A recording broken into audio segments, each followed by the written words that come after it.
Yes, people. Welcome to LFC Red Forever channel. Yes, Liverpool got a win. 3-1 against Bournemouth. So happy. So freaking happy. But there's a little things that happened during the game that really made me angry. But we'll talk about it with the main guy, Beats. What's going on, bro? How's everything? You happy after that win? Yeah, man, I'm good. We had a good watch along that day. Didn't start off too well, but it ended. It ended well. So all's well that ends well. Exactly, brother. So today we're going to be talking about obviously the game, and then we move on to the transfers that Liverpool are currently working on. We're working on 2 midfielders, and I'm hoping a centre back as well. But as we go along, we'll talk about it, and then we'll do the tactics in the game as well. How Liverpool conceded the goals, and so the goal, and how did we score it as well. So yeah, let's talk about this, people. Let's do this. Please hit that subscription button, notification button, and like button. Thank you. We've reached like 1,400 already. The next step obviously is 2,000. So as a team, we want you guys to hit that subscription button, please, straight away. If you're new, please do that for us. Okay, let's do this.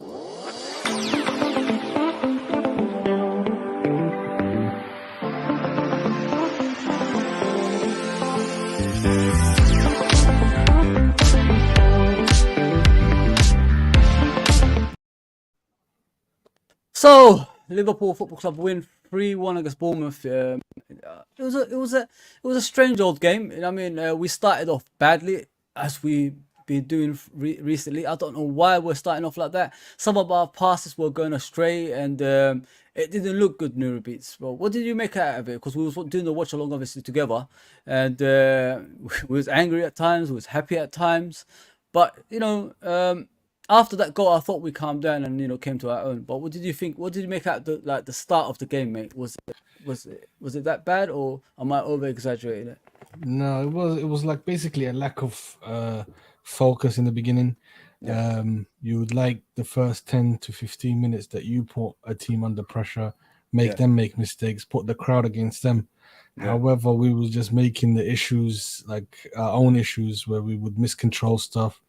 Let a long ball just go in behind us, and Alisson will come out for no reason, and then he gets the yellow, comes out again for no reason, and then Trent has a mad brain fart where he miscontrols. What is going on with I've spoken about Trent with you guys a few times now, and I keep telling you, like, enough of this inverted role now. I think he should concentrate on defending. I think the thing with him is he's got too many things to do on the pitch, so he overthinks things. So it complicates his game. So that's why he makes a lot of mistakes. Like, he's too laid back. He doesn't like straight away get into tackles or anything like that. You know what I mean? Which is why he gets caught out majority of the time. What do you think of him in this inverted role now? Like, are you still happy with it?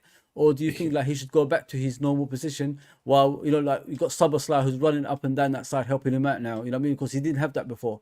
With other players he had there. Henderson wasn't the same no more. But now you got this guy who's technically sound, who's physically, built. The way he's built, he looks like he could like push anyone on the pitch any time, and he runs up and down that pitch with his athleticism as well. So he's got that person next to him now. Why don't they use him like they used to before, so he have less responsibilities on the pitch? I find it, I tend to agree with that somewhat, but I find Trent, he lacks concentration when it's not like a big game or there's a massive thing on the line. You'll see him just become a bit too relaxed, a bit too lackadaisical, as we call it on the pitch. Like you have to call it out, though. That's the thing. He's vice captain now. Yeah, and people, the issue I have is probably because the midfield is new, so I don't think he's being held to account by McAllister and Szoboszlai yet. However, when they when they feel that they belong to the team a little bit more, Yeah. they should be calling him out, and they should be, even Kanate as well. We need like Oh. all step up and start to take accountability. So, for Mm. example, if Trent, you see that from him, you Yeah. have to wake him up, like as Henderson used to do, shout at him. Milner would shout at Van Dijk. These things happen now, and just to wake up people and think this is not an easy game. Don't think it's an easy game just because we're at Anfield and it's just Bournemouth. We need to go wake up, have a serious face, get the 3 points, and then relax. Yeah, that's the problem I'm having with Trent at the moment, bro. Like, he's just overthinking things. Like, I think the first goal that was disallowed, he got caught in the same place as we conceded the goal. So it's over here. Alisson is doing this casual passing. You know what, Alisson, people, yeah, what you need to understand. I don't know if you, obviously Nurbeats knows it. If you got flat feet, it takes a while for you to kick the ball.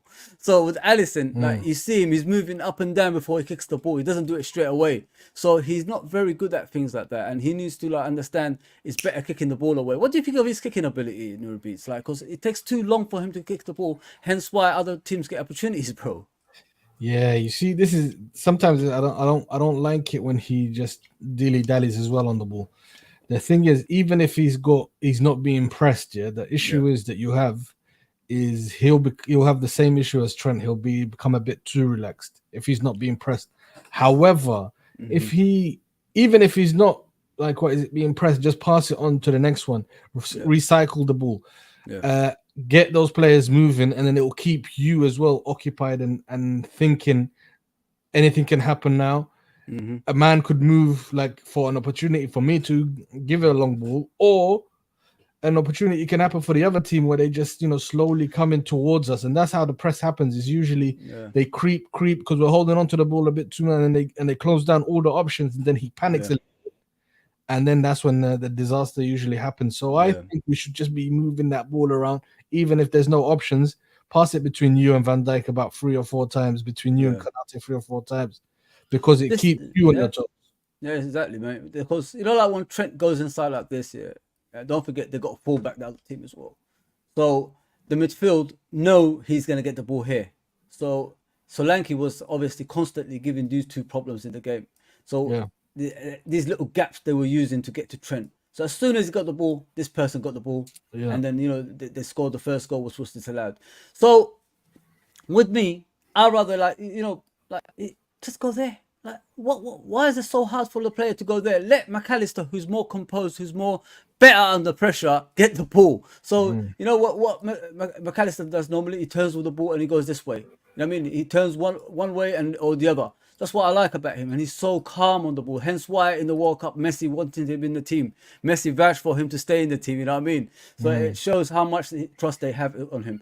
I love McAllister, even when he plays as that deep midfield role. But with him, the thing that impresses me the most is when he gets the ball, he's always looking forward, bro. And he gets it to the right. He does the right passes. You know what I mean? He passes it through the gaps for other players to run into. So it helps them, progress forward when they're going towards the goal.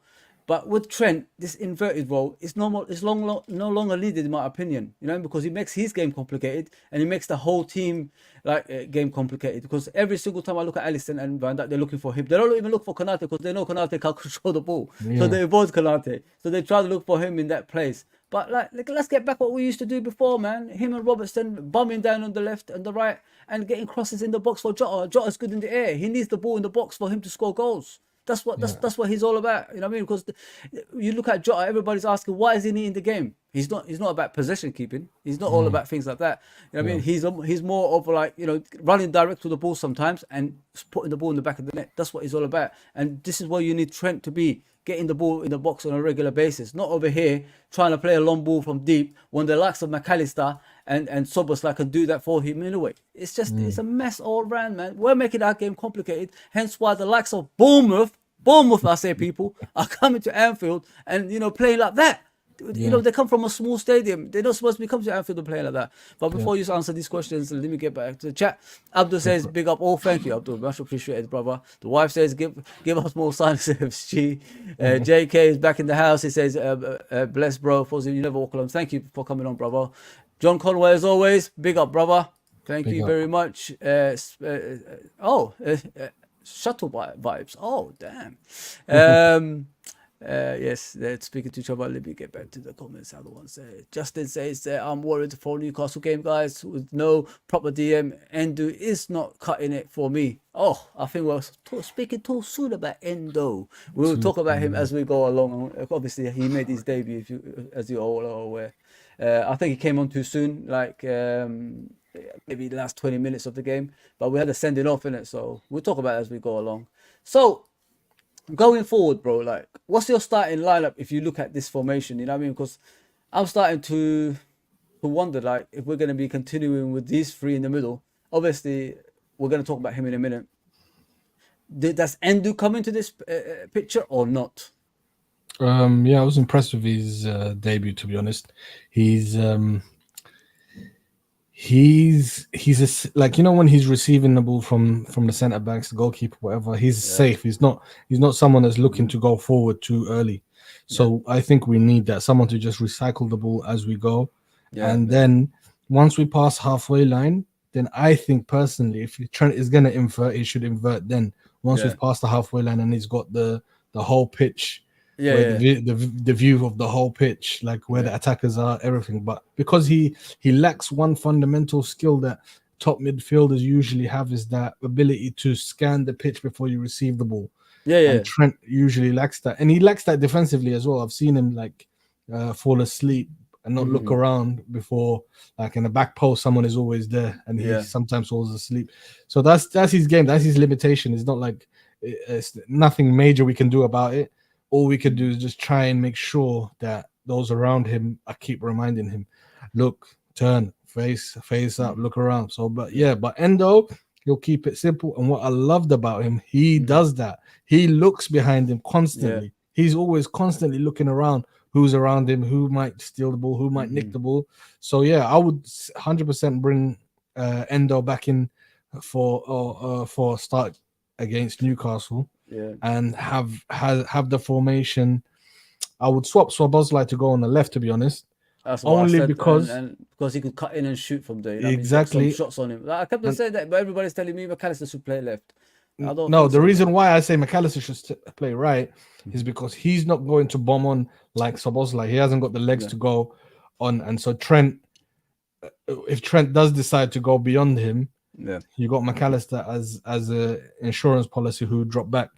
Just kind of similarly, got a defensive mindset. He's got a defensive mindset to go up and down, you know what I mean? Exactly. That's how I would do it. And he does. And he came out. There was a quote I saw yesterday on X where he said that the plan is for him to play on the right, and he said, but however, if the plan changes, he's happy to play anywhere else as well. So he's so calm on the ball, and he's brilliant, bro. He's so calm. Brilliant. I'm so excited. I want to see him. And Thiago maybe at it, like, and together at the same time on the pitch. People can't see it, bro. People are actually sleeping on this. I can't believe people are not talking about Thiago being in this team as well. The possession we can keep, the skill we can do on that pitch, people. Come on, man. 39 people are watching. Please hit that subscription button. I appreciate that immensely. Hit it, man. Get your mouth watering. So if you look at this defense, like, what's missing, bro? I'm looking at our defense, it looks like something is missing. Because when I see the team, Bournemouth, the way they were attacking, the ball kept on coming over here. And if they had a decent striker that can finish, he would have scored straight away from here. Because they had a few opportunities. Some Alisson saved, some they hit over the bar, some of them, like they went wide.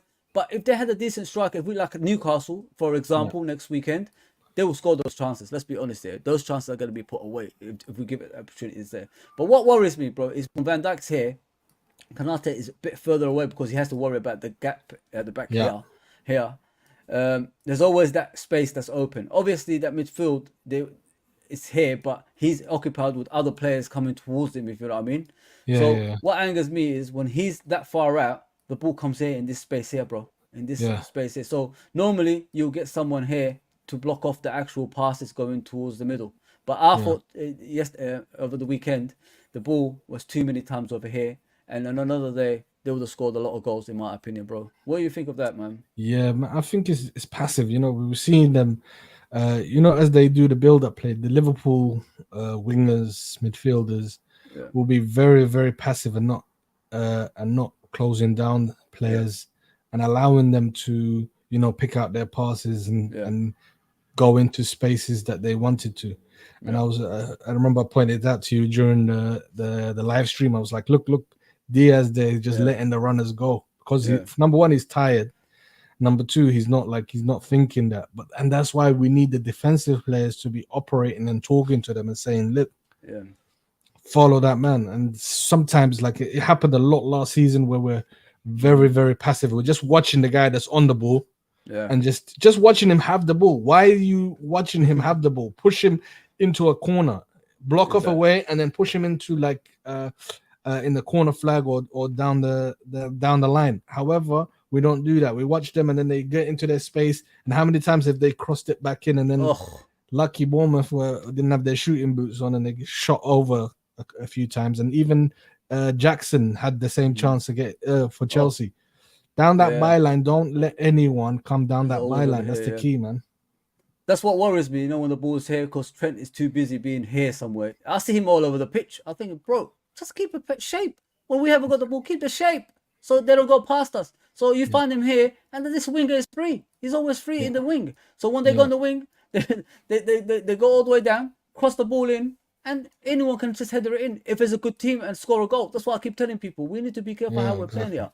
And with Trent, like I said, he don't need to be inverted anymore. It's common sense, guys. Like when you push players in certain games, especially the last season, when the opponents didn't know what it's all about, what we're doing, that's good to do it. But when the opponents study you and they know what you're doing, then you're in trouble. That's how I see it, Nur Beats. You know what I mean? Because they analyze these things in obviously in training and everything like that. They watch videos, what Trent does. So when the game comes on, they anticipate every movement he does. And that's why I worry about him playing in that inverted role. But if he plays back in his normal position, he could look after someone like here when we have to like defend and all that stuff. Yeah. And he could go up and down that pitch. And like if you look at the other players, they used to double up on him, didn't they? Now, like we spoke about the other day, they got Szoboszlai to occupy.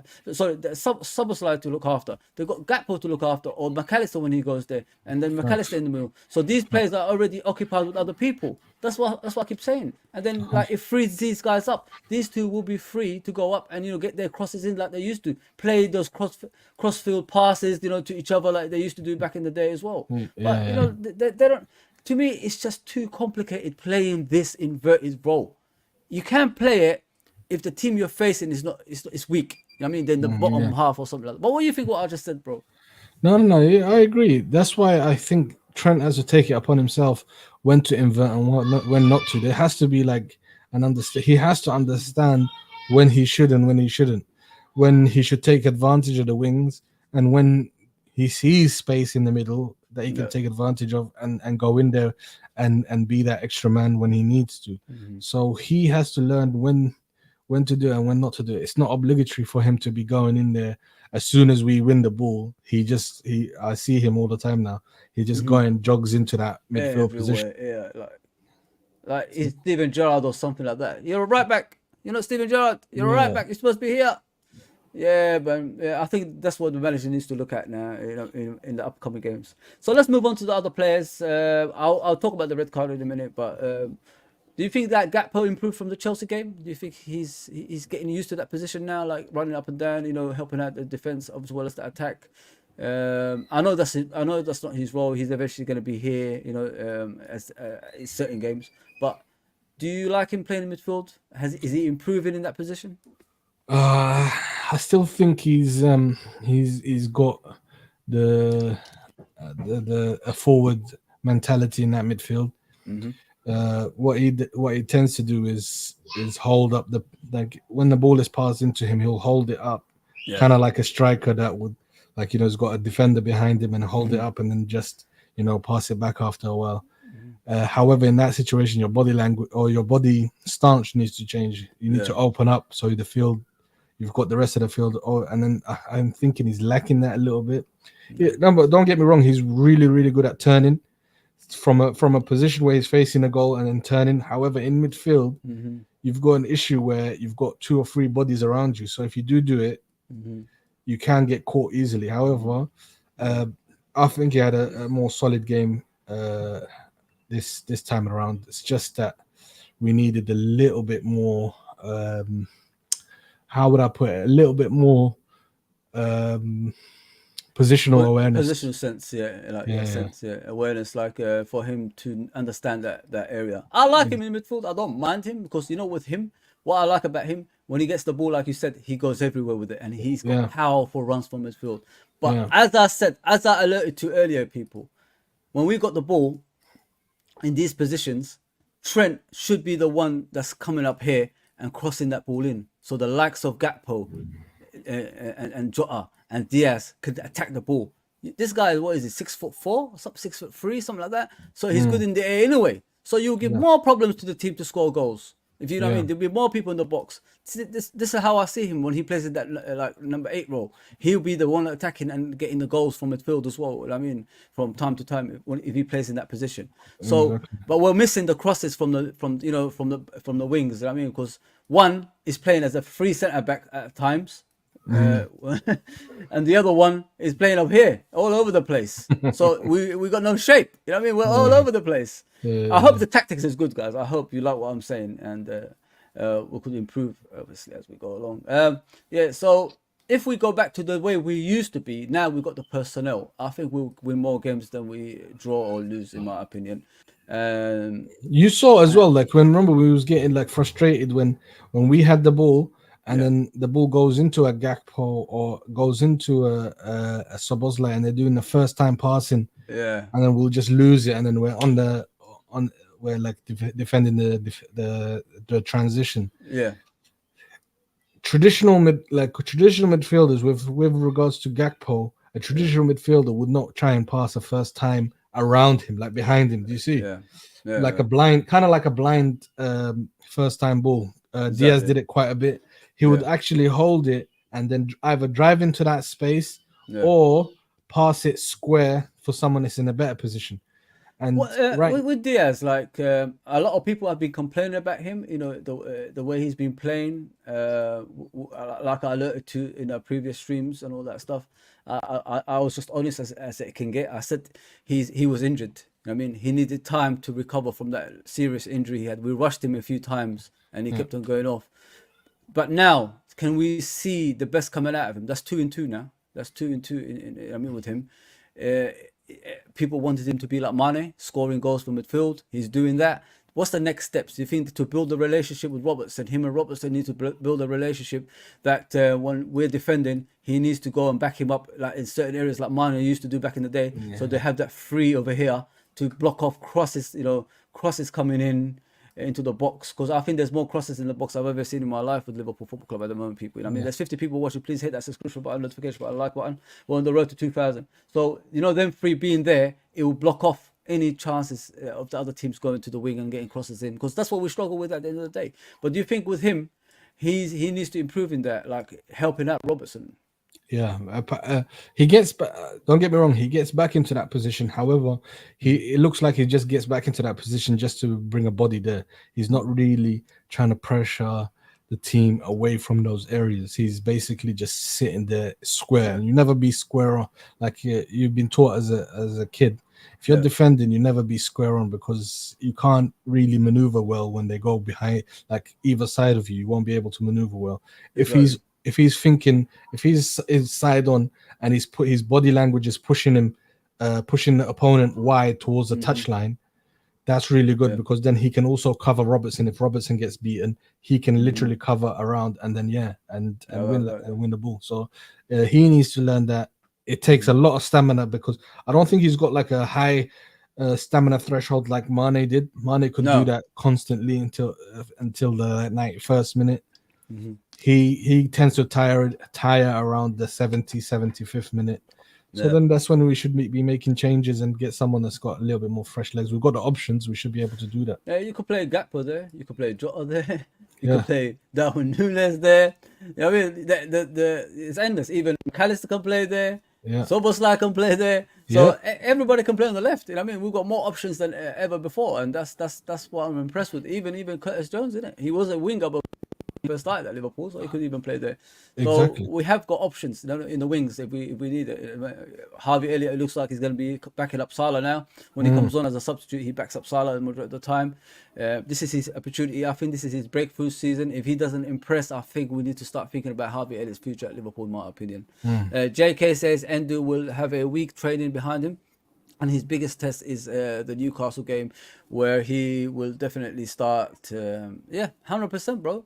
I can see him start in that game in the deep line midfield. I think we will win the. I'll talk about McAllister in a minute. But yeah, let's move on to the main guy, man, who's becoming a hero at Liverpool Football Club, who's wearing that number 8 shirt with pride. You know what I mean? It looks like we've got a number 8 back. You know what I mean? We've been missing. Don't get me wrong. Naby Keita did his bit. You know what I mean? But injuries got hold of him, and he was, what we expected at the end. But this Szoboszlai guy, bro, like, is it me or is he looking absolutely a bargain at the moment, bro? I know it's too early. I know, but I've watched him before. I think he's a bargain, bro. I think 60 million for him. He's a type of player Man City or someone else will get. You know that. That's what it looks to me like. He's that type of player that will replace the likes of Kevin De Bruyne and all that stuff. What I like about him, bro, is his energy, bro. He just covers that side up and down. Doesn't complain. He doesn't care. He just helps Trent out, helps Salah out, takes on players, took a shot, and this guy scored. You know, be like, come on, bro. Like, what do you think of him? What do you think of him, bro? I'm honestly pleasantly surprised with the way how quickly he's taken to Liverpool and how well he's been playing in the last 2 games. The guy's got, as you said, energy for days up and down, and also not just up and down, but he's also got the intelligence and the skill set to be quality. Like some of the dummies he was doing, the way he won the penalty, the way he interchanges positions sometimes with Salah. It's because I've seen Salah go central quite a few times, and Szoboszlai being there, and he can easily play on the wing. You saw them when he took on the 2 men in the wing and went down the byline and almost crossed it back in for, I think it was Diaz who was waiting on the penalty box. The guy has got so much quality attributes, and just at 22 years old. I can't believe his age, bro. I'm really shocked about his age. Like, honestly, he looks because like a big physical person, like older than that. But he's only 22, and he's a captain of Hungary already. Exactly, man. The sky's the limit for him. Like he's got quality shot on him. He can dribble. He can defend. He can create. Where's there he can't do? That's the thing. So the guy, and he's a willing guy. He's not like a guy with a bad attitude. He's like, play me whatever, ask me to do whatever, I'm doing it. Like in the second half against Chelsea, I think when Salah and them guys got taken off, he went left wing and was producing there, man. He's impressive, bro. 53 people watching. Please hit that subscription button, notification button, like button. If you're new, this is a daily thing we do. You know, this channel is getting bigger. We're on the road to 2,000, so please help us get there. GG says, if we can't get a proper number 6 now, and we get cooked by Newcastle, someone's got to be sacked. Can you respond to that?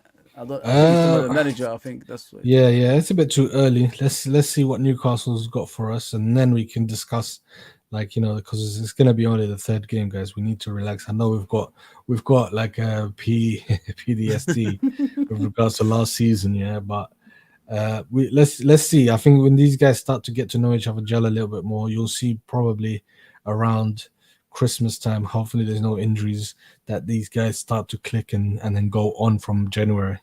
Yeah, big up, bro. Anford Uncle Rod's, go and subscribe to him, please, people. He's one of the best content creators I've seen anyway, and big up, he's Uncle. a big friend of the channel as well. Big up Fozzie's World, big up Nuribi's chat. Yes, bro, thank you for coming on. I'll go down the chest, don't worry. I'll go down. So Szoboszlai, you're not worried about him at all, are you? He's gonna improve. There's more to come, isn't there? There's more to come. Yeah. There's so much more to come. It's just exciting player. He's like basically a free man.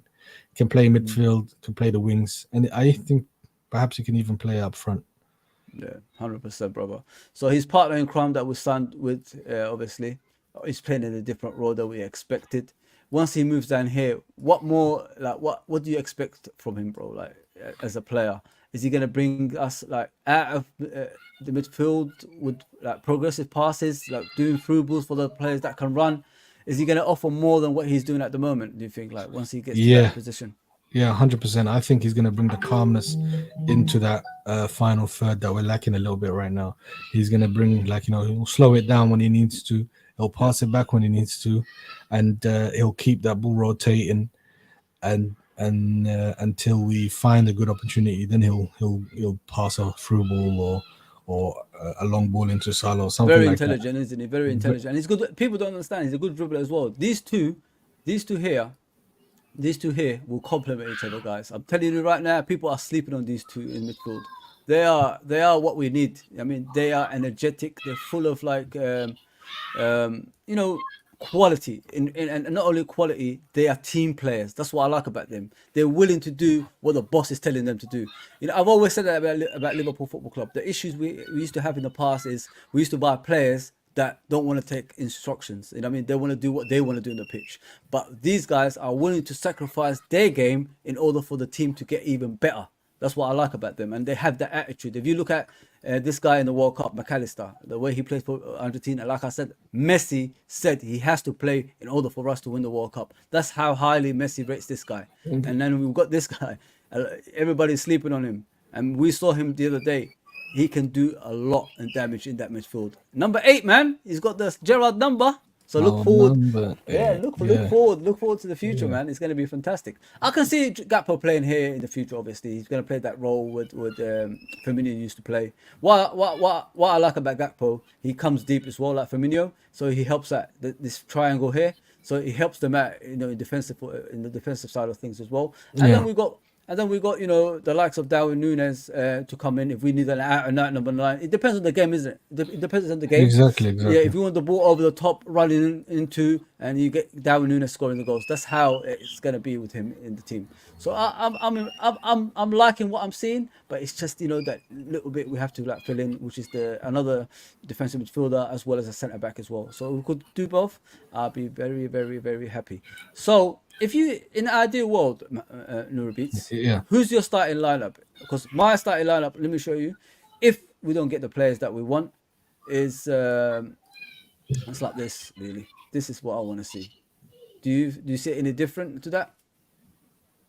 Yeah, I'll just swap McAllister and Szoboszlai. Yeah. I mean, we saw this, I think, during pre-season, and I think the understanding between McAllister and Gakpo needs to a little bit improve, because I saw Gakpo dropping into McAllister's areas, and McAllister was like a little bit lost and was thinking, oh, this guy's here. Where am I supposed to be? So they need to develop an understanding. Maybe when Gakpo does drop, McAllister can also go out wide, where Salah then goes in, and then Trent can fill this defensive role here. However, I think that's probably the best lineup for now. Perhaps maybe even interchange between Diaz and Nunez from game to game, because that raw pace that Nunez gives you as well. Yeah. Especially from the wing, and he can time his a diagonal run where Trent can easily find him. Like against Tottenham game. Do you remember the Tottenham game last season at the Tottenham Hotspur ground? What a game that was for him! So much options, man. So much things we can start to cook with this team. And I think we should all should have like a 90, maybe 85 to 90% of a team sorted. However, that 10% can always change around, and the team will still be as strong. Yeah, people, tune in to the channel from obviously Mr. Nurbitz is going to be doing analyzing of games as well, so he's very good at that stuff. He would explain to you what happens in the game, where did we get it right, where did we get it wrong. So things like that is going to come to the channel eventually. We're going to have that meeting with the group very, very soon, so everybody has their time slot on the channel as well. So yeah, I can see this being the team. I'm enjoying this team the way it is. I just hope that midfielder we're going to be talking about soon comes in through the door as well. JK says a top DM is missing. Will take plenty of pressure away from the defense. You're 100% right, brother. 100% right. I'm not giving up on Endu. Endu is experienced in my opinion. You know, like me and Nurabit spoke about it in a previous stream. You need that calm, you know, influence in the team. That's what he brings. You saw him when he came on the other day. He just, you know, calmed everything down. Made the challenges when you have to. Even when they were going through and goal, he took them down. That's what I like. Take them out. Take them out so you stop the goals going in. Exactly. Yes, Laser! Big up, bro. Big up, so Laser. we're going to be moving to the next thing. Obviously, get away from the tactic board. We'll move on to why Klopp was unhappy. And Nurabits will explain that because I was confused myself. Let's do that.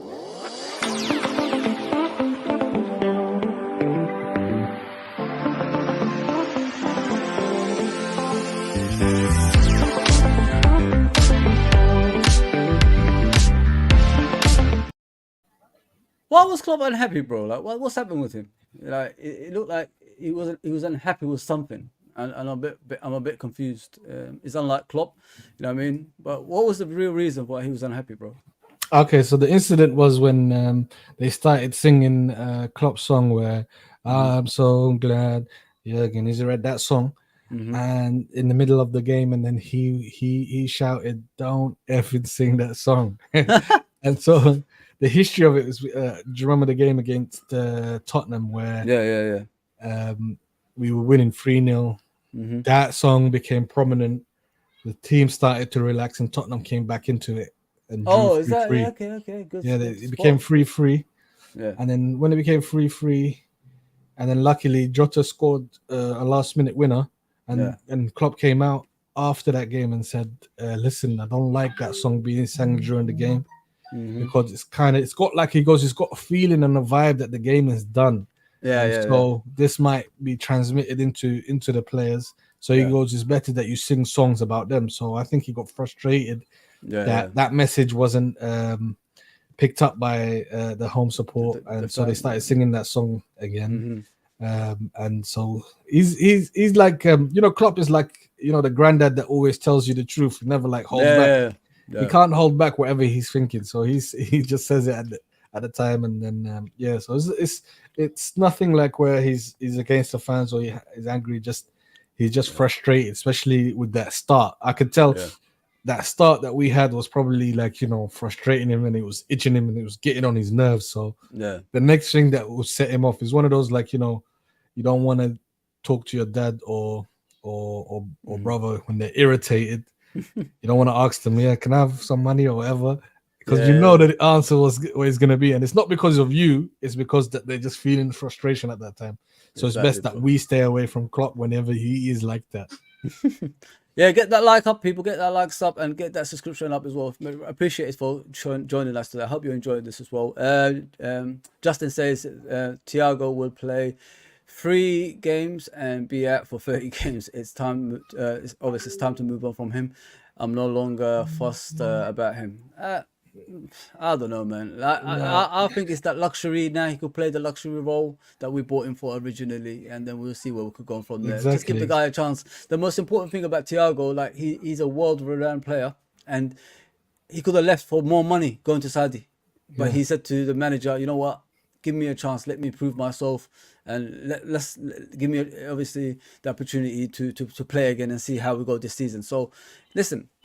His influence in the team, his calm influence, his ability, and all that stuff can be beneficial for the rest of the players. If you know what I mean, you got Thiago alongside you. Come on, man, the sky's your limit. Let's be honest there. Exactly, and we got the luxury now. We don't have to run him into the ground. We don't have to play him in every single game. We can, pick and choose and keep him, fresh for the whole season. Hopefully, exactly, bro. The red card, bro. Was this a red card for McAllister? Hey, listen, I tweeted or I X'd, whatever it is called nowadays, that whoever believes that was a red card does not know football. Because look at that. As you can see that picture, it's literally side foot on side foot. Yeah, maybe the studs are touching him a little bit, but however, that's a given, and it's not powerful. It's not like he went in there to you know when it starts showing and you're mean A to Roy hurt Keane, someone. a Roy Keane type of challenge, Exactly. Nunez type of challenge. Yeah, Exactly. He's coming from a lower position downwards, where the other one is where you start the foot high and you come down this way. That's not happening. It's literally like they're both. This guy who wins the ball, and the momentum just makes them hit each other. And so the referee, what I was shocked about, is the referee. For him to give a red card, he has to be 100% sure that he saw studs go in like this. Maybe it was too fast for him, but the issue is that the VAR is not going to intervene now because they think, because he touched him, it's not a clear and obvious error. However, it's not so. I heard that I don't know if it's true, but I heard that it was Paul Tini inside. yeah, the it VAR. was. Yeah, So unfortunately, maybe that guy's just getting revenge for Klopp calling him out all the time. So he thought, I'm not doing Liverpool no favors. Yeah, man. Listen, if that's a red card in the modern game, then we might as well just pack it in, people. Let's just don't watch football anymore. Football is a physical game. I mean, we used to get riled up when Steven Gerrard used to make those tackles. Like now, if that disappears out of the game, what is the actual point watching football? You know what I mean? If it's just gonna be football and that is it, there's nothing else. There's no aggression side of the game. It's crazy. Exactly. Do you remember last year the final game where what's his name? Tyrone Mings did that on Gakpo on the chest. And that's not a red card. And I don't understand these refs, to be honest. Like, they're so baffling, to be honest. They deem that as a red card, and that's not a red card, even though there's no like. You know what it is, bro. Like, if you look at these referees, you look at them physically, mentally. They haven't played the game, bro. They look like something like a teacher or someone that works in an office or something like that. They've never experienced football, even in their Sunday league level. That's how I see it when I'm looking at them. So if people who haven't experienced it like that, how can they understand the game? You know what I mean? You need people that actually played some kind of level to understand what these players go through on the pitch. Exactly. And unfortunately, we've got these Portinis and Taylor and all these guys who make the same decisions season in and season out, never get relegated. They're still in the Premier League next season. Why? Why are they still there? Exactly. They're making mistakes all the time. Exactly. The same. I think it was Paul. Like, do you remember last year where it was Man United versus Man City, and Rashford is in on goal, all the way, and in the last second he just steps away so Bruno can shoot, and everyone's like, how is that not interfering? That was so crazy. And now if you're even close to another player, they'll call you like as offside. So sometimes you just think these guys, like, the consistency is what people like to see in it, especially like handball rule, whatever. Wherever way you go, please be consistent. Don't leave it up to the referee's judgment, whatever. Yeah. If I was in the VAR room, let's say that was Man United, that got a sending off, because you could tell I could be biased towards Liverpool, and I saw that, I'll be like, listen, you make the decision, but have a look again. I'm not even gonna tell you what I'm seeing. You look at it again yourself. I'm not even going to influence you and say to you, I think you got that wrong. Go have a look. Because that's influence already, in it. If I say to you, I think you got that wrong, go have a look, then you're going to go back and say, I'm going to agree with him just out of pressure.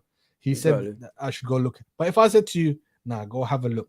Have a look for yourself, because this could be like a 50-50. It's up to you what you say, Then we can guarantee put the blame. If he watches it back, we can say, is this referee on the field, is his fault, rather than always they use VAR as their escape clause, where they go, if I saw that back, then I wouldn't have given it. Exactly. But the VARs, they're not helping you. They're not. In my opinion, they should come after the game and talk about it, man. If they make an error, they should talk about it on TV. I don't care. I mean, like, footballers and managers have to talk about their stuff. Why do referees have to get away with it? Like, when they're in that comfort zone, that's when they make mistakes. If they're being in the limelight, maybe they will make less mistakes because they have to answer the questions when you ask them. You know what I mean? Or mic them up here. And like in rugby. Exactly. As soon as he sends him off, he has to on the spot explain his decision. Exactly. Then 100%. I'll bet you all the time they'll be like, nah, let me double check that on VAR. JK says exactly, Fozzy. Jota can head, and for some reason Trent crosses from the right are not coming in often. No, they're not.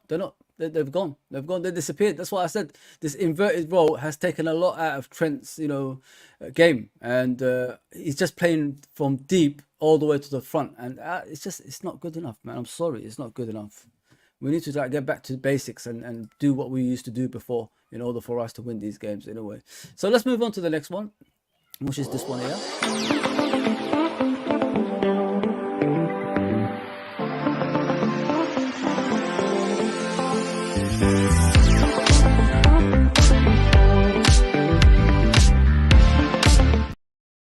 What do you think of Darwin Nunez walking off at the end of the game? Obviously, he came on like 5 minutes before the end of the game. This is becoming a common occurrence at Liverpool Football Club now. Salah when he came off against Chelsea. Now Darwin Nunez when he came on the last 5 minutes. I understand why he came on in the last 5 minutes, because we had the man sent off. That's the reason. So we didn't know who to bring on, all that stuff. He probably would have played earlier if a man didn't get sent off. But do you like that when a player is angry and coming off after the game, like storming off the pitch, instead of celebrating with the team and the win they had? Yeah. The issue, remember last week when Salah did it against Chelsea, I knew that there's always going to be others that might try and follow that example. Exactly, bro. And so that's why we said you got to keep yourself professional and have your moan, whatever. Behind the scenes. So I prefer him to walk off like that and angry and keep his in-house, rather than the way Salah did it, show visible frustration at him coming off in front of everyone. But it's not a good look. However, I can only put that at the feet of Salah, who's supposed to be one of the leaders in the leadership group, that has allowed something like that. Because remember, we're all the people that's above us are always our example. Salah, who's the club legend, who has got this many goals for Liverpool, played this many years for Liverpool. If he's doing it, then I'm going to do it. That's a follow suit. But if he's professional, then it's harder for someone young to step out of line and say, where you getting this from? Because no one here does it. So hopefully that gets put away. That's quickly. Something Klopp needs to do in the background, isn't it? Laser says we really need to get another DM in, and ideally a centre back before the window closes. I agree with you 100%. I don't trust the Gomez's of this world or Matip of this world. You know what I mean? Although they've been great service for Liverpool Football Club, we've seen them in pre-season. There's just mistakes after mistakes because their legs ain't taking them where they used to take them in the past. We all experienced that as footballers as well. I used to dribble like this. Nowadays I can't even do one dribble. I'm falling over. If you know what I mean. So don't worry about him. I think they're going to be looking for the centre back. Ideally, it's reality, isn't it? Justin says only reason I'm watching the Arsenal game is if Doucouré will play. Yeah, we have to watch it, man. We have to keep notice of that. That'll be a sign. If he's not playing, then there's something going. If he is, we're going to talk about it. We're going to talk about him and the other player we were linked with. Top DM is missing. Will take plenty of pleasure away from the defense. Yeah, we spoke about that. Sorry about that. We'll go back. I just need to get all the comments through. I don't want to ignore everyone. Go for it. Yeah. Did I read this one? It's time to start talking about Salah. Penos, guys. This guy has terrible technique kicking the ball, kicking them. He has become too predictable. Dom McAllister can do the job easily. So what do you think of Salah taking the penalties now, bro? Because it's starting to frustrate a lot of fans, you know what I mean? And his technique sometimes can be read by the goalkeepers because he's got no technique. You know what I mean? If you look at the best penalty takers in the past, Messi, Ronaldo, all these guys, they have a way of kicking the ball to send the goalkeeper the wrong way. With Salah, it's hit and hope. You know what I mean? Have it. You know what I mean? We don't want to see have it. We want to see, the goalkeeper going one way and the penalty, the ball going the other way. That's what we want to see. But with him, I agree with Justin. It's time to chat about that. It's time to let it go now. Give it to someone that can actually take a penalty. Forget about this goal records. That's going out the window. It's all about the team now. We should concentrate only on the team and see where we go from there. Yeah, 100% agree. You saw the three penalties he's missed. Yeah, one he tried to do it top corner, he missed. One he tried to place it bottom corner, he missed against Arsenal, and then the final one he tried to blast it yesterday and he missed. Yeah. So luckily it came back to him. But as I said, as I've been saying for actually a long time, it's like the best penalty taker should be taking the penalties. I don't care about a forward and him getting his bonuses or he's getting his targets that he set out in the beginning. Penalties shouldn't, like, the only way I think, as I said, like it was kind of a wild take what I said during the stream, where put your 1 month's wages on the line if you miss. Yeah. But what I'm saying is, like, let the best penalty takers take it and have like a rotation. So, for example, let's say we have McAllister taking it until he misses. He should take it, and when he misses, then we swap him for the next guy. Yeah. That way, teams won't learn about a particular player's style too much. They won't be anticipating his style too much. So that way, it'll keep it fresh and the penalty taking fresh as well. Yeah, you're 100% right, because like with Salah, I love Salah. Don't get us wrong here, people. We love Salah. He's a legend. He's going to be in the all-time great Liverpool team no matter what. But he needs to get that out of his head now. The records and all that stuff. It's all about the team. If he scored that penalty against Bournemouth last season, we'd probably be in the top 4. You know what I mean, Arsenal top 4. Yeah, 100%. There's few games he missed the penalties last season. You know what I mean, and we kept on giving it to him. That Leicester one, do you remember the Leicester one? That was a 2 points, man. That we was behind City. We would have won the league. There you go. I mean, so this is what I'm saying to you people. His technique is so poor. Goalkeepers can eventually read it. That's how poor it is. You know what I mean? And it's time. We've got Szoboszlai, we've got McAllister, we've got other people who can take it, give it to them, give them a chance. Like Nurabit said, until they miss, give them a chance. Laser says, we seem to be playing like we were really nervous against Bournemouth. We need to calm and slow things down in the opening stages of our games. I think we rushed things too much. You could even see Robertson. I think me and Nurabits were talking about it in the watch along. Please go back and watch the watch along. It was pretty interesting. There's 3 of us doing freeway watch along. It was brilliant. We were saying, like, even in the first few minutes, Nurabits, didn't it? Robertson was asking for the ball like this. Get the ball to me. Get the ball to me. We said, calm down, bro. Calm down. Just take the throw. I know where it'll go down. We've still got about another 80 minutes to go. Just take the throw casually and let's play the ball. Let's play the game and get back in the game. Innit? That's what we were saying. But we're just rushing things as soon as we go down. Like, it's crazy. Exactly. But yeah, go on, Nurabits. He was giving off that, that rushing, like 2 minutes left before the game is over vibes, and you don't want to do that. You don't want to transmit that type of energy towards your players, because then they'll rush stuff, they'll hurry stuff. They'll take a shot when they shouldn't have. He should have passed it.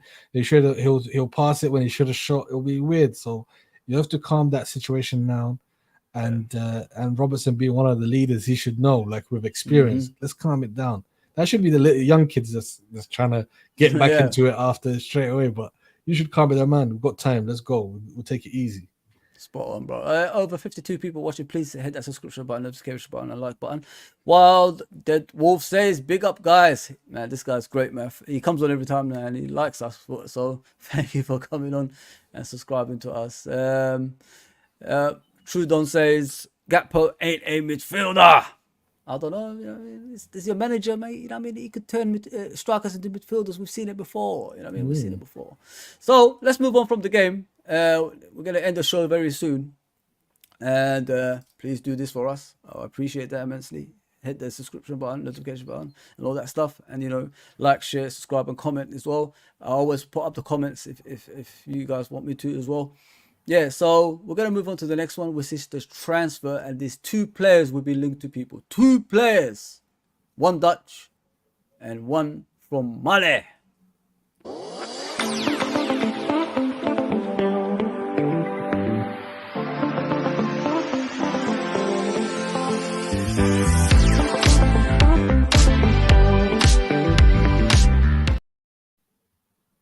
So these 2 players right there, as you can see on the screen, are being talked about, as we said it in the comments as well. what's the possibilities of both of them joining? They even said we can't get both because of the homegrown stuff. But Chelsea can buy whoever they want. But we always face the homegrown. Why? What's the difference between us and Chelsea? You know what I mean, it's crazy. So what do you think of these two players? Let's talk about Gravenberch as a player, bro. I know you probably analysed him before and you looked at him as a player. A lot of fans don't want him at Liverpool Football Club. They're saying he's not good enough for Liverpool Football Club. What if he's not good enough for Bayern Munich? Why is he good enough for Liverpool? That's the angle that they're taking.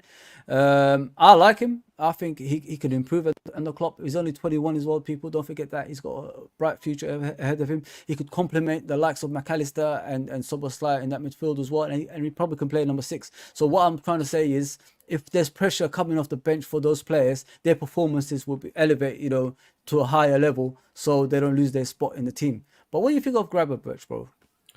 Gravenberch, honestly, since when we played them a few years back, home and away, Gravenberch was really, really good. He caught my eye, and at the time I think he was around 17, 18. Yeah. And so the guy was like, I was like, God damn, if he was running rings around Henderson. And I was like, if this guy's like 17, 18, yeah, and he's doing this now, wow, what a future this guy is going to have. And so what I like about him, he's got a multifaceted skill. He can shoot, he can dribble, he can drive with the ball, into break lines with his carrying the ball. And he's also a composed and skillful guy. The only issue that he doesn't have right now is probably like that winning the ball back, tackling players. However, that can be developed. It's all about understanding how players think. Gini Wijnaldum. Exactly. Gini comes into mind, where he wasn't a defensive guy, but he learned that at Liverpool. He learned space and pushing players at a certain place and winning the ball back. And so this guy, he's got so much great attributes, and I don't understand why Liverpool players are saying just because he's not playing at Bayern Munich, why should he be good enough for us? We saw that sometimes players don't work out at a certain place. You never know, it's because maybe the way that, remember, he's not the same manager that brought him in is there now. So sometimes a manager might not like his player profile, might not need his player profile. And I know with Tuchel, he's a little bit more defensive than a Klopp. And he might be thinking, no, I want a ready-made player right now because I want to win right now. Yeah. Well, Liverpool is rebuilding, so we need someone that can take us or play in midfield for the next 5, 6, 7, 8 years. So with that being said, you can have a look at the history of how Chelsea would deal with the young players. Kevin De Bruyne, Mo Salah, if we write them off at that time when they weren't doing it at Chelsea, because the environment wasn't conducive for a player that young to develop and weren't giving him the correct support maybe at Bayern Munich. And there's a lot of pressure at Bayern Munich because they are already, like, they usually win their league almost all the time. There's a lot of pressure for them to win the Champions League. Yeah. So with us, I don't think that kind of pressure will be there straight away. And so he can bed himself slowly. He can rotate with Szoboszlai because he's a similar profile to Szoboszlai. He can rotate also at the 6, I believe, because I think he'll be inverted to that because we didn't expect Wijnaldum to play that number 6, and he was one of the best. Exactly, he was wicked at it. He was wicked at it, and because of his calmness on the ball and receiving it, and his security of the ball, he can easily play that, especially in like when we've got the ball, receive it from the defender's goalkeeper and turn on the ball. And actually sometimes when a game is tight, everyone's position is marked, sometimes you need someone from deep to carry that ball, break lines, make players panic, get out of position, and then things open up. So sometimes Matip usually done it from centre back. I don't think Konate's got that in his book, but we need maybe someone that can play like that from deep. Yeah, I think we need an intelligent defender in that role. I mean, I love Konate, but he's just a body, like he's just one of those physical defenders. He's not really like thinking defender, if you know what I mean. That's the only thing. That's the only thing with Konate. Laser, in regards to your comment, it says I bet Gakpo will play against Newcastle on Sunday. There you go. Liverpool have appealed against the red card for McAllister, so they should win that, in my opinion. I mean, in my humble opinion, they should win this case. So let's hope it comes through. So Gakpo can move up instead of like playing in that midfield role. Exactly. I don't want to see him there, man. You know, like in this game, you need Gakpo up front, in my opinion. So we could defend better and attack better as one, and keep the ball better at the same time as well. Exactly, and then we'll have also like a Dutch type of spine, so they can continue working on their chemistry for Holland and for Liverpool. If you've got Verge on the left, and then you've got Gravenberch on the left, and Gakpo up top, you can develop like a really good understanding there for like club and country. Well, the Wolf says, panel, Salah's been poor last few games. Your thoughts, Klopp? Taking him taking him off at the end of tells me he's on a woe out. Need new pens to take off. Yeah, I'm not good with the little writings, but it's all good. It's all good. I understand. What do you think of Salah, bro? Like, has he been playing badly recently? Does he have to be in the team on a consistent basis this season? Should he be like taken off like for a few games and let other players play in that position as well? Like, for example, we talked about Harvey Elliott playing as a winger now. He's no longer like trusted in that midfield. But yeah, so do you think like this season Salah should be like in and out of the team instead of like being consistent in the team? Yeah, I think Salah needs to because he's getting older now. I'm not saying he's finished. I'm not saying that, so don't get me wrong.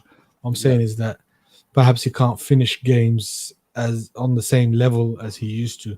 So even for the benefit of Liverpool and for the benefit of his longevity for his career, he should be like looked after and taken off, especially when the game is won. If the game is won quite early, you should be able. But the thing is, I know he's got records in his head. He's got things that he wants to achieve in Liverpool. He's got people he wants to chase down, legends that he wants to beat records for. He wants to stay on and try and get those opportunities. Yeah. So it's going to be difficult for Klopp to try and manage that as well, because the guy's so established now at Liverpool. Yeah. It's going to be tough. But if I was just using my brain and not my heart, Salah would be. I would be, taking him off early, and I would definitely 100% take him off penalties because we discussed it a little bit earlier. His technique is not there for it. He's not like a clinical penalty taker. We've got even the likes of let's name them quickly who can take it. Is McAllister, Szoboszlai can take it. Trent probably. Trent can take it. Who else? Gakpo.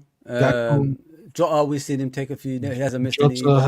Nunez hasn't missed in his career as well. Yeah. So there's so much there that can take penalties, so 100% on that. So So while Dead Wolf says problem is no Jones, no DM last few games, but Gakpo no good mid, more 10. Yeah, we agree he's a 10. We agree 100%. He's got that familiar role on lock, but it's good to have an option as well, if in case of injuries. We know in the past when we had injuries, we was like bare to the bones. We were just getting anyone in that midfield, even the youth players. So now we know like he can like be in that midfield. It's a good option. It's just an option. Don't have a go at me. Just an option. Exactly. Dave O.C. Kopp says Liverpool have held more positive talks with Bayern Munich over Gravenberch. Gravenberch is high on Jurgen Klopp's list and is open to leaving Bayern Munich as he wants to play more regularly. He's a Liverpool fan, from what I've heard as well, people. So that's good enough for me. You know what I mean? When you got Liverpool fans that want to play for Liverpool, that gives you that more trust on the pitch with them as well as off the pitch. So yeah, I'm looking forward to it if we get him. I'm not too fussed about Ryan Gravenberch, what people are saying about him. I want to see it for myself. Maybe if he comes to Liverpool Football Club, he'll be a different player to what people see him as at Bayern Munich, which is limited opportunities. Liverpool FC News says Ryan Gravenberch monitored as Liverpool show anything can happen in remaining days of transfer window. We ain't got long left for transfer window, people. I mean, so yeah. Well, so we're gonna move on to the next one, which is Doucouré. What's your opinion about him, bro? I know we talk about him a lot, but people haven't heard it before. What's your opinion about Doucouré, bro? Like, is he lower than the other two that left or gone to Chelsea, or is he same power, or is he above them as a player? Yeah. So a lot of people think, like me personally, what I was saying, even when we were missing out on, when we didn't think we would go for Caicedo or Levia, like there's so many players that can win the ball in that DM position, because that's all we need them for. We don't need them to, do anything extra with the Yeah. amount of firepower and attacking talent around Liverpool. Yeah. We need them to just win the ball and just keep it simple and pass it on, and have them as essentially what Fabinho used to be for Liverpool, which was a lighthouse that would Yeah. extinguish fires before they even start. And that's all we need. We want someone that is very aggressive, can break down play, and can also make sure that almost teams are afraid to come anywhere near his zones, because they know that he'll be there biting their ankles. Like we need a little bit more aggression in those areas, and we need to stop being Mr. Nice Guy anymore and start to even make professional fouls. If a team is breaking on us, hold them, get a yellow card, what have you. You know what I That's mean? what Endo did, didn't it? When he came on, he was doing that. Exactly. Yeah, Endo exactly is like that. He's there to pressure. If he can't win it, he makes sure that you don't go through. And sometimes we've been very, very nice in situations where, for example, a few seasons ago, where we would let teams just, as soon as they bypass the midfield, we just let them run, and nobody's pulling shirts, stopping nothing. We're just too nice, bro. And we keep winning this fair play award. We're getting the least. I don't want to be cards. nice. Who wants to be nice? You got to play the way Man City play. Like Rodri, if you watch him, he look like a nice guy. The amount of little fouls he does to break up play, to break up rhythm of the other team. Yeah, it's mad, and that's what we need. We need someone to stops start the goals going in. It stops the opportunities going from the other team. Exactly, especially when we're like defending on the transition. There's 3-4 players back only, and then they will get attacked by 5 players. Make a foul. Like take a yellow if you have to. That's what I mean. What would you rather lose? You know what I mean? A goal or a yellow card or something like that, or just making a foul. The referee will tell you one more, you get a yellow card. One more. Exactly. Like we need to start. Go on, bro. Yeah, we need to just basically stop being Mr. Nice Guy in that middle of the pitch. If someone bypasses it, someone's bringing them down. That's it. Like, unless you're already on a yellow, then you obviously don't want to get sent off. But if you ain't on a yellow, take a yellow, man. Exactly. It'll stop a goal going in or a chance. While the dog says old rules say if you put a retraction on a red card and lose, get another game ban. If lose, complaint, so be 4-game ban. 4-game ban, damn. Unless rules have changed. So if you lose the case, you might get an extra game on top of that. Yeah. So is it still existing? Yeah, it still exists. I think the reason why they put that is just so people don't complain about rubbish complaints. So if you know that you're going to lose a case, you won't put a complaint in. And I know Liverpool probably reached out to the FA and said, listen, do we have a good case here? And if FA put it forward, exactly, and FA will probably have said, yeah, you got a good case, and then they'll put the bid through rather than just gamble on it. So I'm thinking McAllister's back for the next game. Justin says, if Nunez can't start against Bournemouth, what game will he start? Mate, you just hit it there. None of us know. I mean, this is the type of game we thought he would start, but the manager chose otherwise. But it came good because the person that played in that position actually scored a goal. so you know what I mean? It's a strange one. It's a strange one. Like, he needs to start games now. He needs to start games.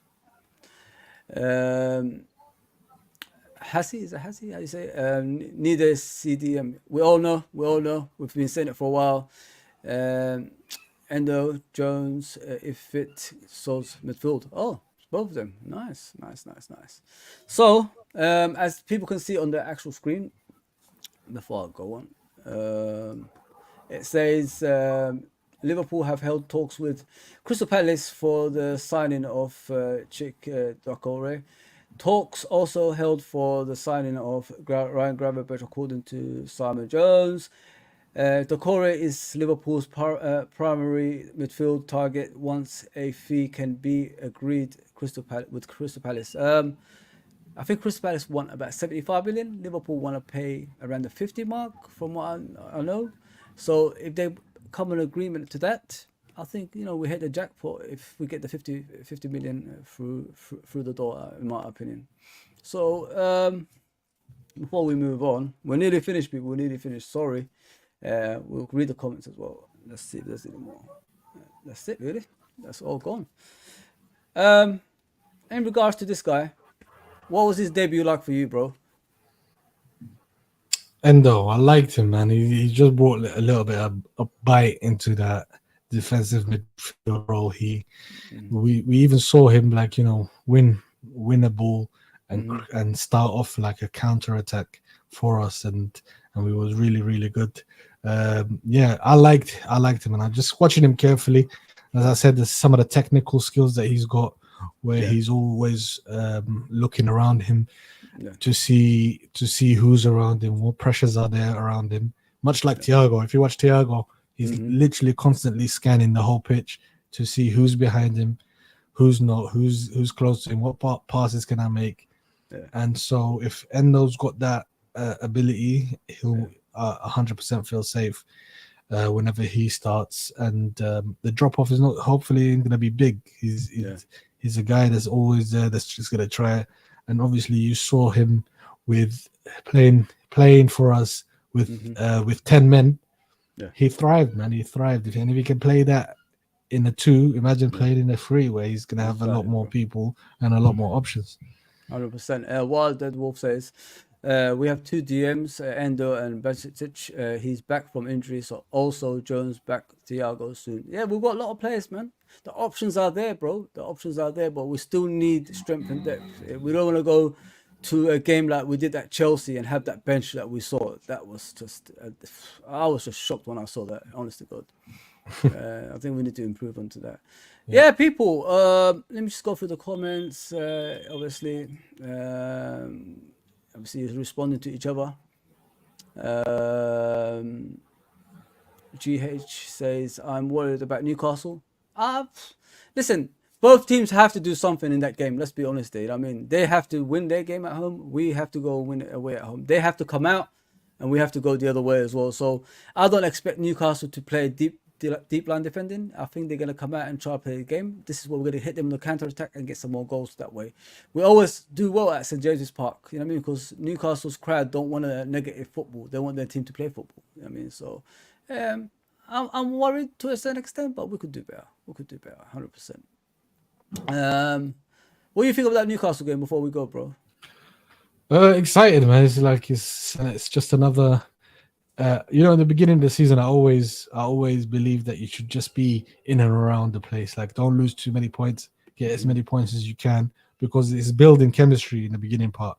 And after January is where usually Liverpool pick it up and go. Man City also pick it up and go. So it's here, like just the way Man City beat Newcastle 1-0.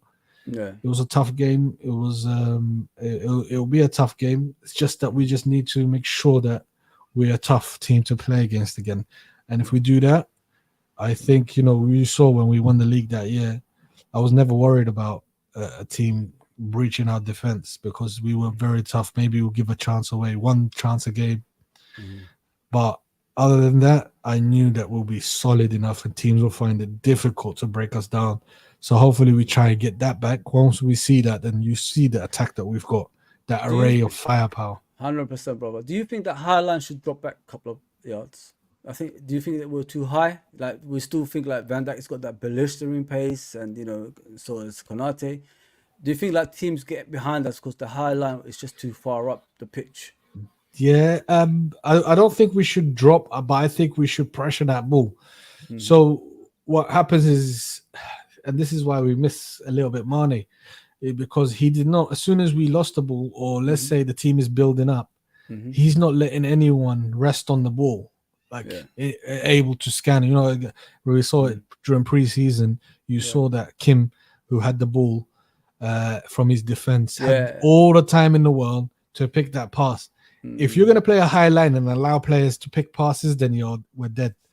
But if you hurry them and push them and hurry them into making mistakes, or even like you know, when you're under pressure, you're not going to produce the same quality of pass. So we need to do that and react a little bit better.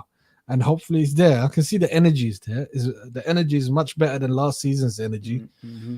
It's just that we need to get the timing correct. If we get the timing correct, we'll be okay. Yeah. While the Wolf says Klopp don't like the singing as wants fans as he wants fans sing for the players, not him. 100%. Yeah, we said that earlier. Klopp is very grumpy. Yeah. He is. Yeah. He's reached that age, man. He's reached that age. It's grumpy time, man. Yeah. And there we go. Klopp is Clint Eastwood. I remember. Don't worry. The Wolf. I remember. Don't worry, bro. It says back in the day, Hansen played with a broken leg for 25 minutes. I think there was another player as well. The Wolf in the 1965 final broke the collarbone. I think he broke his collarbone. And he still played. It's the left back. I forgot his name. He died a few years ago. I'll figure it out. I'll let you know next time. I think you know his name already, Wild Wolf. Yeah. He played the whole game with a broken collarbone because we couldn't make a substitution or something like that. And we won that cup. That was our first cup final that we won. So, yeah. It's not bad. Cap Sale says 100% incompetent from Tierney.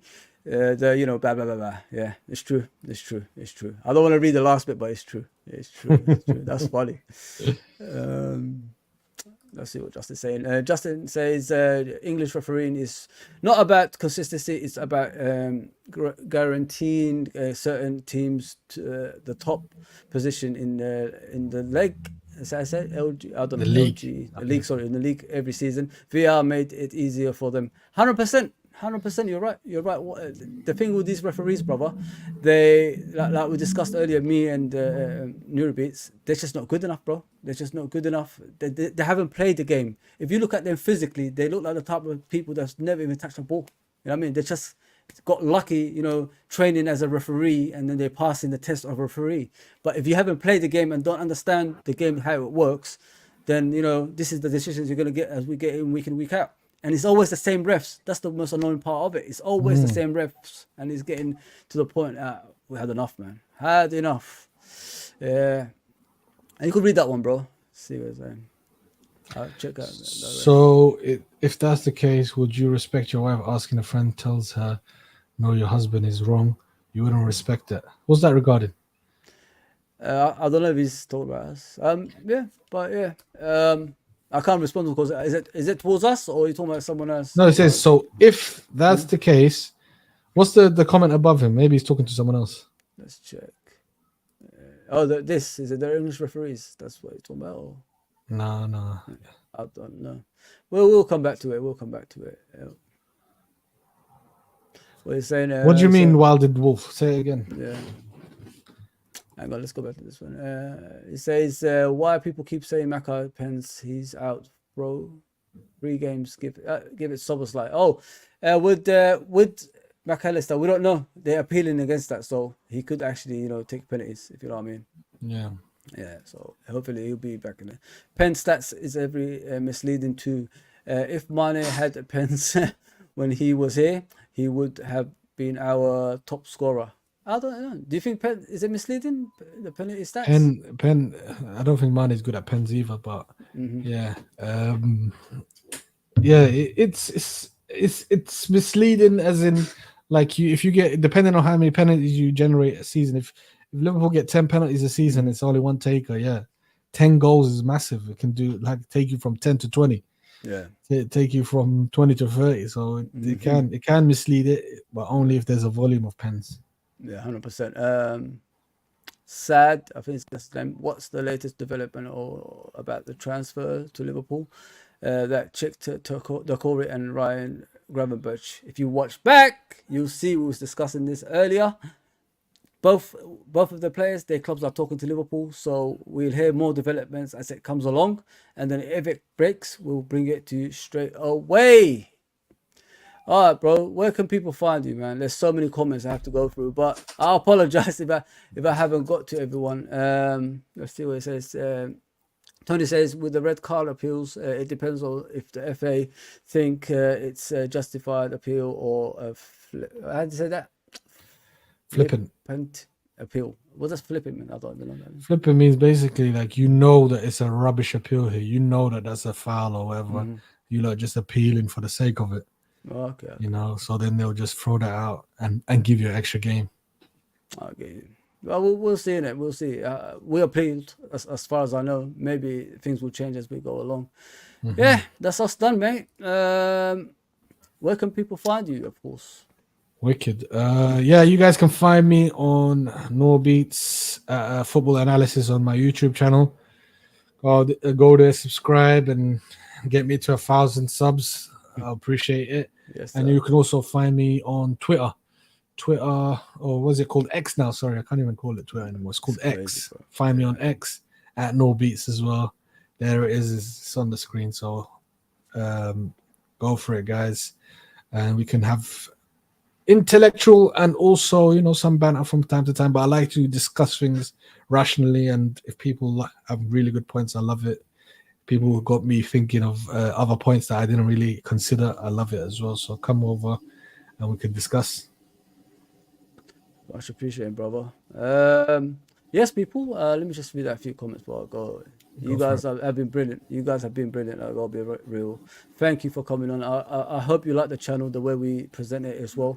It's gonna improve. We're gonna do a lot of stuff in the near future. So just support us. Just support us. That's all we're asking for. We're not asking for anything else. Just supporting the channel, and let's get the subscription up to 2,000, and then we'll see where we go from there. Please, there's 40 people. Hit that subscription button, notification button, like button. Please hit that like button most of all, because it will trend around YouTube and people will see us, if you know what I mean. Tony says Nunez gonna tear up the Europa League.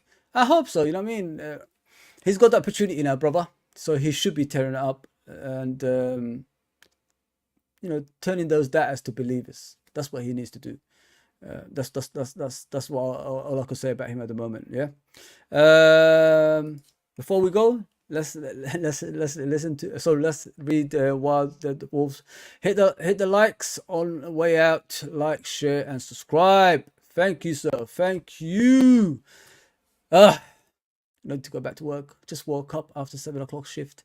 Now I have to go back to work. I'm tired, but it's for you. It's all for you, people. Thank you, and I'll see you soon. But don't forget this. Don't forget this. We're on the road, so let's do this together. Thank you. Take care, everybody. Thanks, Neurobeats.